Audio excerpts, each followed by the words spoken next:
Hey, hello everybody. Welcome back for another video.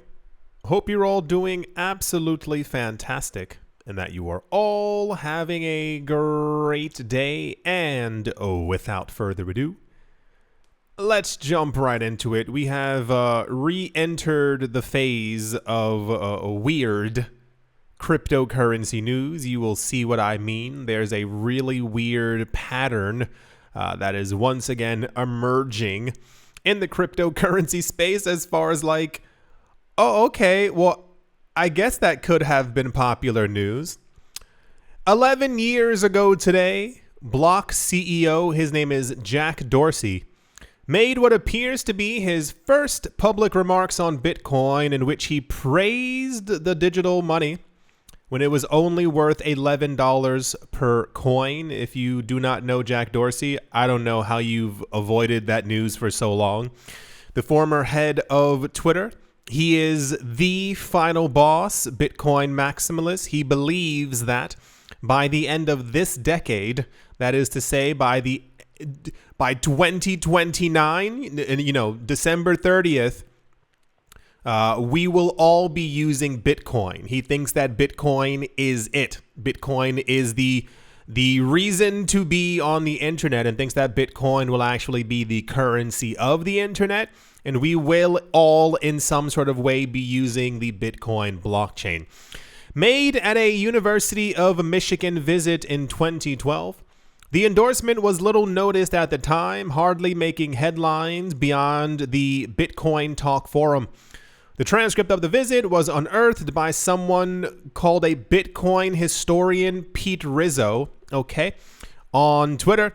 Still, the remarks are notable given Dorsey's public role in Bitcoin's journey, leading to his current role as the CEO of Block, a company dedicated to advancing the adoption and technology of Bitcoin. Formerly called Square, the company is a long-standing payments innovator, one who support buoys Bitcoin in the mainstream. Dorsey's speech at the University of Michigan in 2012 was a candid conversation about his thoughts on emerging technologies and his fascination with Bitcoin. At the time, Bitcoin was relatively obscure, trading at just $11 across a few exchanges. And then during his talk, he said that Bitcoin was amazing and said that, it was profound and would have an impact on society. That is the popular news. So remember the other day we had news that the head of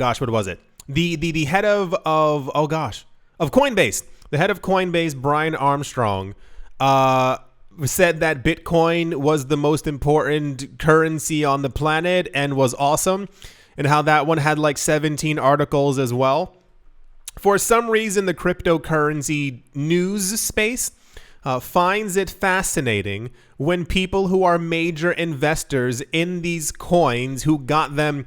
Listen, if Jack Dorsey was talking about Bitcoin was amazing at $11, we can all sit here and assume he got it at $1. These people who got in very early into the market talking about how amazing or wonderful X kind of coin actually is.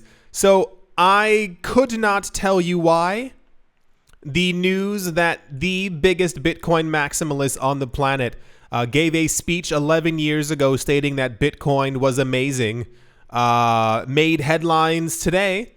But I assume maybe it just, riled people up. Maybe it got them a little frenzied and being reminded that Jack Dorsey loves Bitcoin. I wish I could give you an actual answer. That's the popular Jack Dorsey said that Bitcoin was amazing at $11 back in 2012 news. All right. Okay. Let's move on. Also in blast from the past news, there's also a lot of this popping up as well. Sure. It says in the realm of cryptocurrency, stories of incredible wealth made through minimal investments are rare but quite inspiring. They're actually not that rare at all. There's a lot of people, even since like 2017, who put a couple hundred into the market and they ended up making like high 5 figures and or low 6 figures. It's not that uncommon.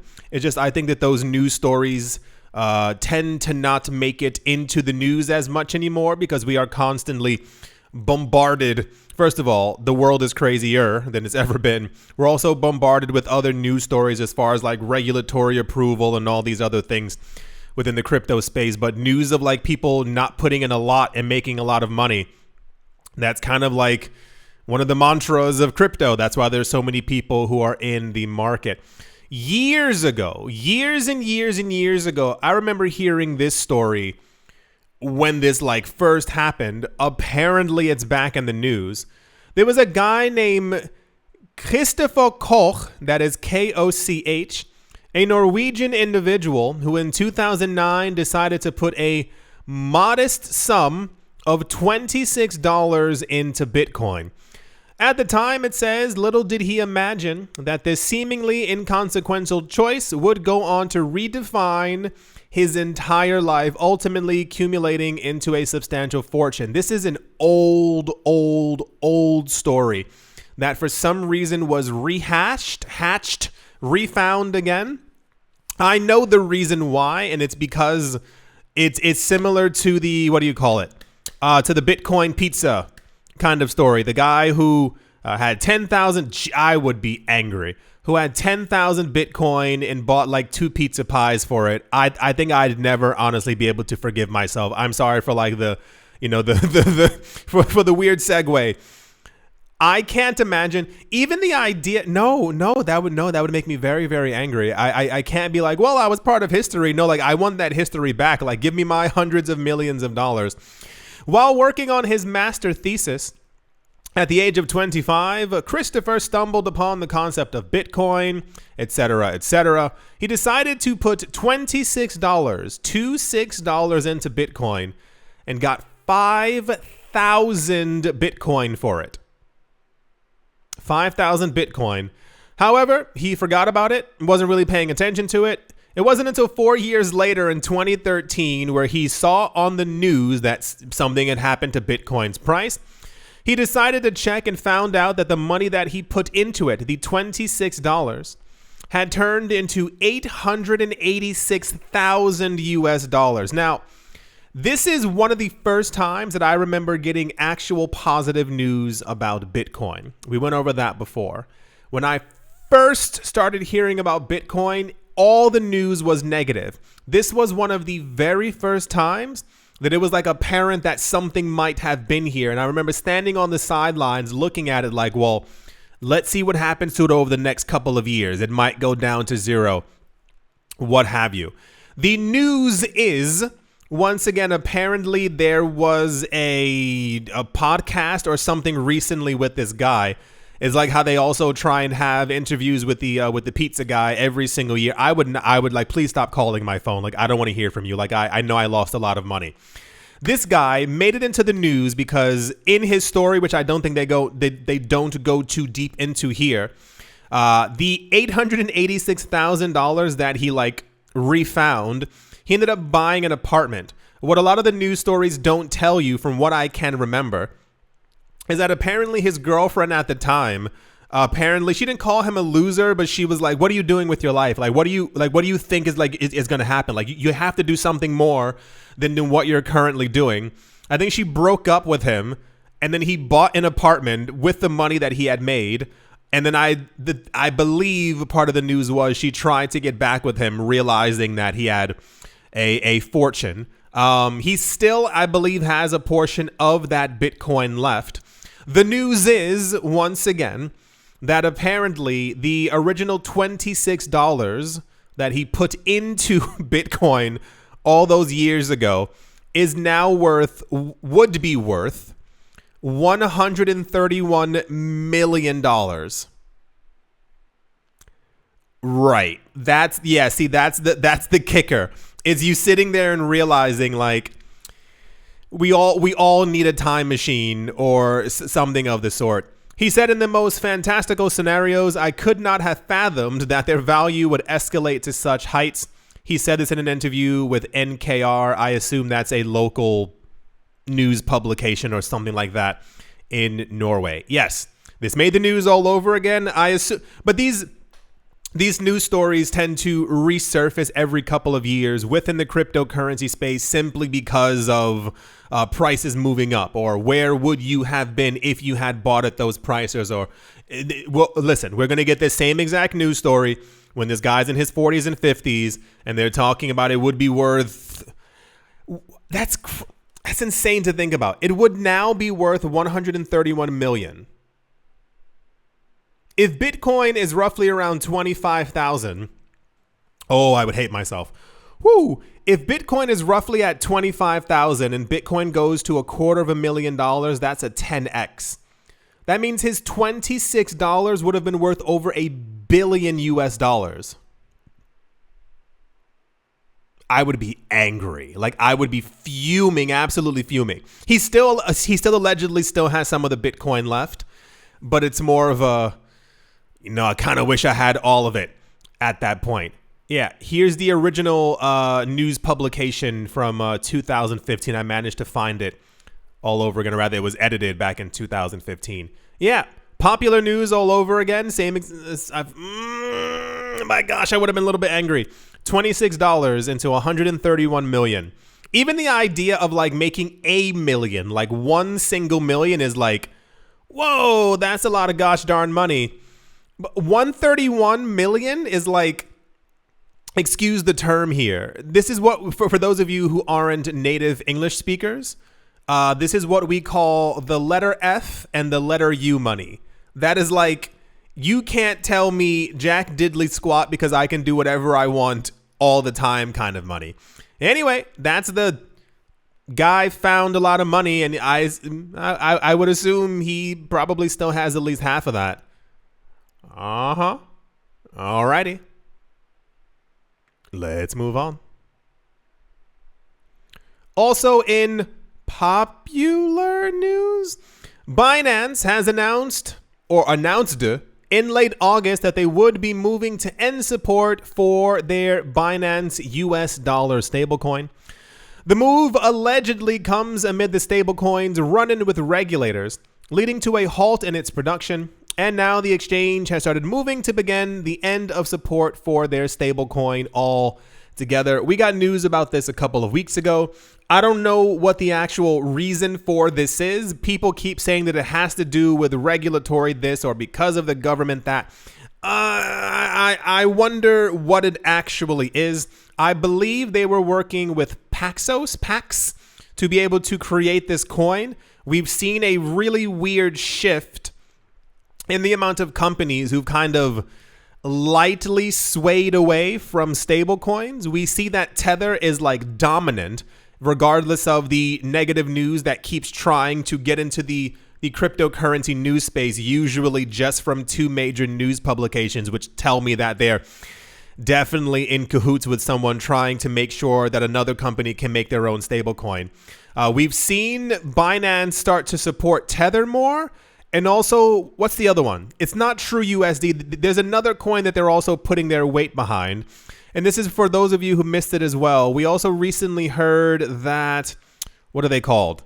Coinbase. Coinbase is adding support for their Coinbase Circle dollar. But now they've also mentioned that they're trying to make something called a flat coin. I think it was called a flat coin. The idea being is a stable coin that is always stable, that I think it inflates according to how much the US dollar inflates. Something along those lines. Really weird like movements within the entire stablecoin space. We're also in the process of seeing countries openly begin to make their own central bank digital currencies. And we also saw earlier this year that a number of countries are also calling their central bank digital currency a stable coin. We're seeing a lot of banks also announcing that they're making stable, like actual stable coins as well. So I wonder, is it like, are they doing it because they want to? Is it because of regulatory pressure? Do they see that there's money in some other market where they can, make more money than the actual stable coins, or simply like focusing more of their effort onto one coin? Or is it something completely, maybe in between all of that as well? Binance took to Twitter on Thursday to announce that they would begin burning a number of their Binance pegged tokens. Among the 5 tokens listed to be burned, 4 were the Binance US dollar token across the different blockchains. According to the announcement, the Binance pegged tokens would be burned on the listed blockchains, and then the exchange would release the equivalent amount of tokens that were initially used as collateral on their native networks. Okay, a bit confusing. They said later today, Binance will burn a number of idle Binance pegged tokens. The equivalent amount of tokens on their native networks which were used as collateral then will be released. They are the TUSDOLD, TUSDOLD, I don't know what that's supposed to be. On the Binance Smart Chain, Binance US Dollar on Matic, on the Smart Chain, on Binance Coin. Okay, I don't know. Okay. And also on Tron as well. Yeah, I guess the light end of an era. I'm sure there's... Is this the end of the Binance stablecoin? I would assume they're still legally able to have it in other jurisdictions around the world. I think the places that had problems with Binance were, I believe, Russia, the US, maybe Singapore as well. I think Singapore also sounds relatively familiar. I don't assume that Binance is done with the stablecoin game. If they probably also announced that they're going to be making a flat coin as well, we will probably hear over the course of the next couple of weeks that they're also going to be making a brand new coin, because for those of you who missed it, once again, it was not the most exciting news for us, but a lot of these stablecoin issuers, just from the fees, when you use these coins, they have a fee on them. Just from stablecoin fees, some of the crypto exchanges were making billions every month. So, I assume that that's not something that they kind of want to let go of. That's the Binance has begun to burn Binance coin and have halted a number of pairings and listings as well. If you out there happen to have any Binance US dollars, Binance stablecoins, contact them. Maybe you should be swapping your coins into something else, or kind of ask the people from Binance what you should be doing with your money. You don't want to just sitting there and you look at your account one day and it's like, poof, money gone. That's the Binance coin news, or Binance US dollar news. And yeah, let's move on. Also you know what? Sure, why not? Give it another go. The once prominent crypto project known as IOTA is allegedly planning a resurgence with a series of initiatives aimed at boosting network development and token value. For those of you who've been here for a number of years, you definitely know IOTA. IOTA was promoted by people on social media and the internet as a coin that was going to, usurp Ethereum. This was a very popular topic in the long ago. Every single coin that basically came out after Ethereum was given to the public as like, this is the coin that's going to do the thing that every other coin can't do, and we are going to, in some sort of way, pass by Ethereum. There was a really weird period around maybe late 2017, 2018, somewhere around there, where a lot of people began to compare IOTA to XRP.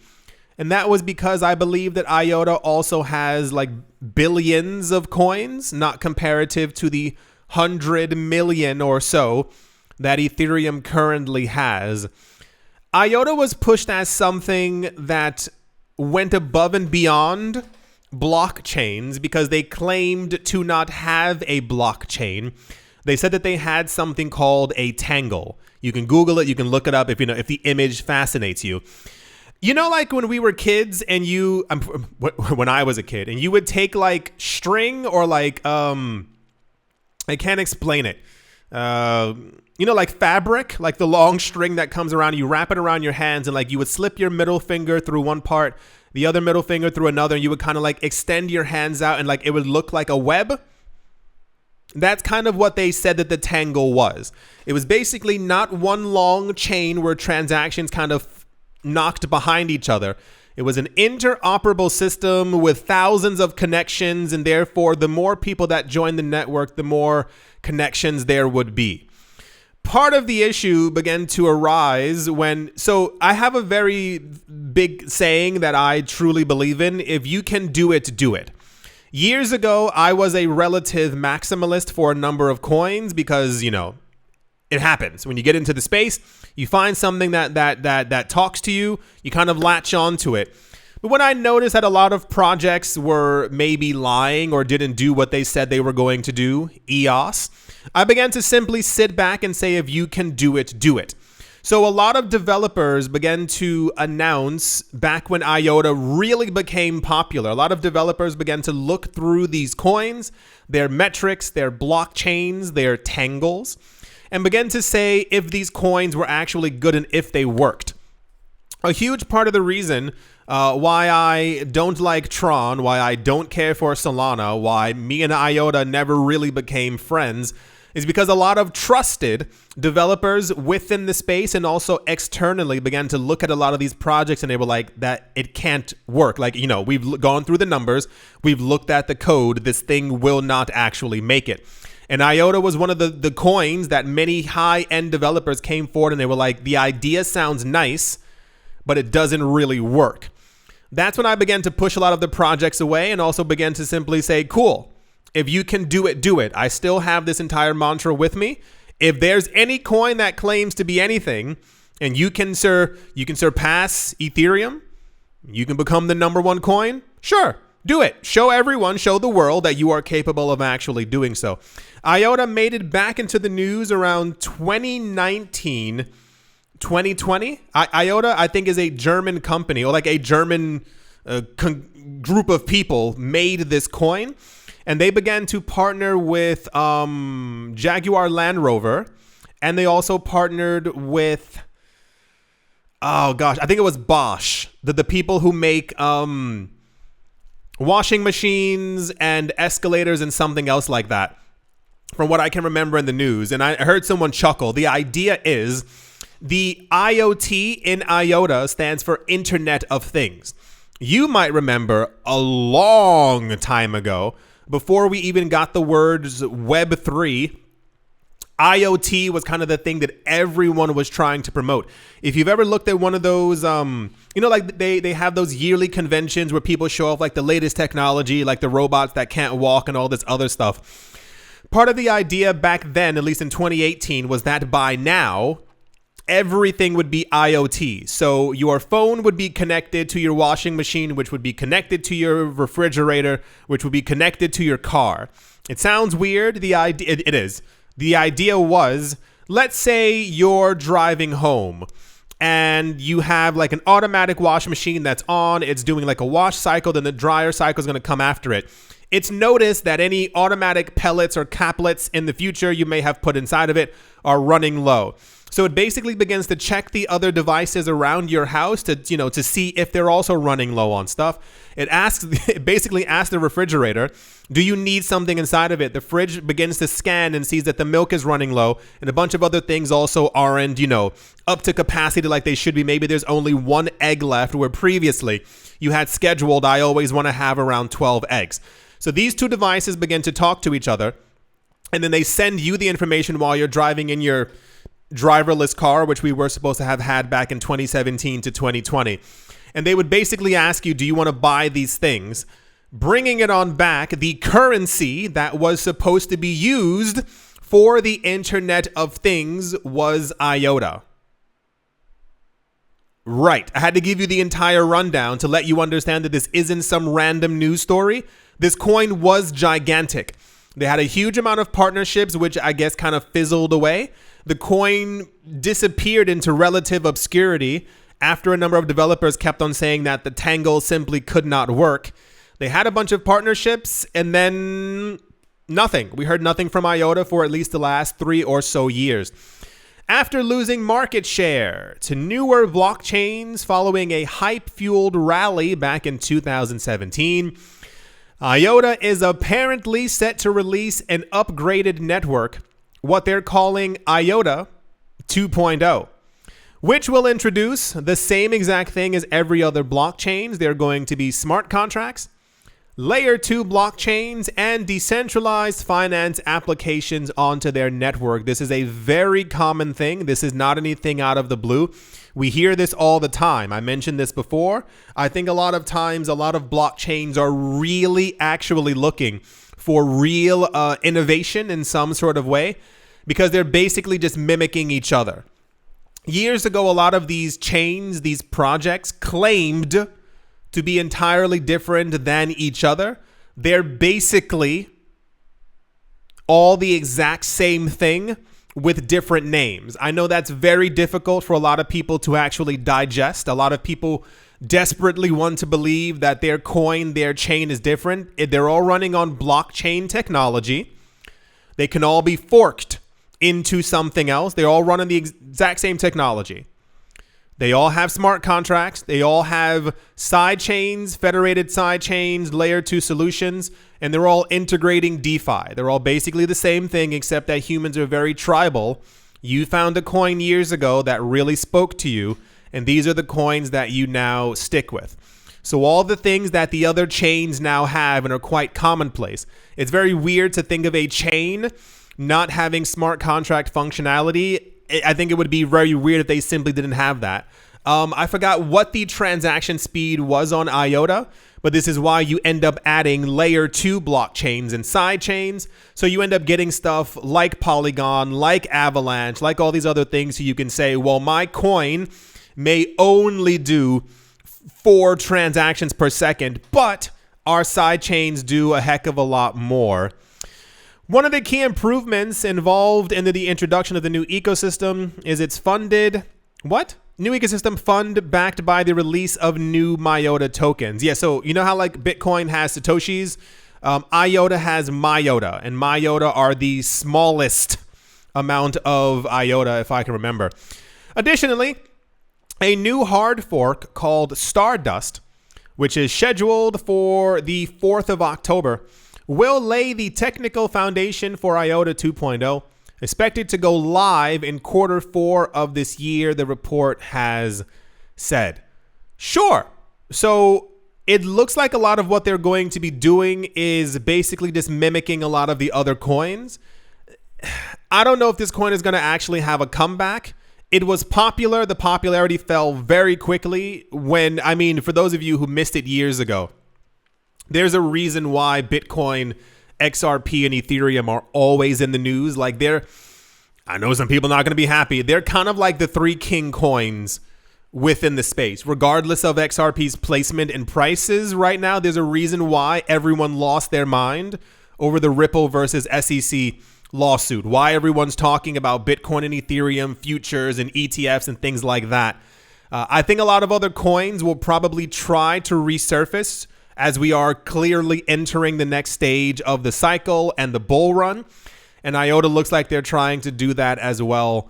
I mean, good luck. Once again, this coin is still around. It still lasted for a while. If you can do it, if you can become the head honcho, the top coin, if you can knock out XRP and Ethereum and do better than they're doing and have all these partnerships, then fantastic. But relatively popular news just because it is IOTA. We'll see what ends up happening. A lot of other coins are also beginning to announce their upgrades and updates as well, which is completely typical. If this is your first cycle, or maybe second one, what usually ends up happening is as we get closer to the Bitcoin halving, everyone knows that the news of the halving is going to cause prices to move up, as is after the halving has also taken place. And this is when a lot of projects begin to announce new updates and upgrades and things that they have, causing basically a frenzy within the cryptocurrency space. Yeah, very interesting times ahead. I do sincerely hope that you have all enjoyed. I do hope that you all are having a great day, a great morning, a great afternoon, a great evening, wherever you are, wherever you might be. I do hope it's absolutely fantastic. Thank you all once again for watching, listening, liking, commenting, and or supporting, and I will most certainly be talking to you all soon. See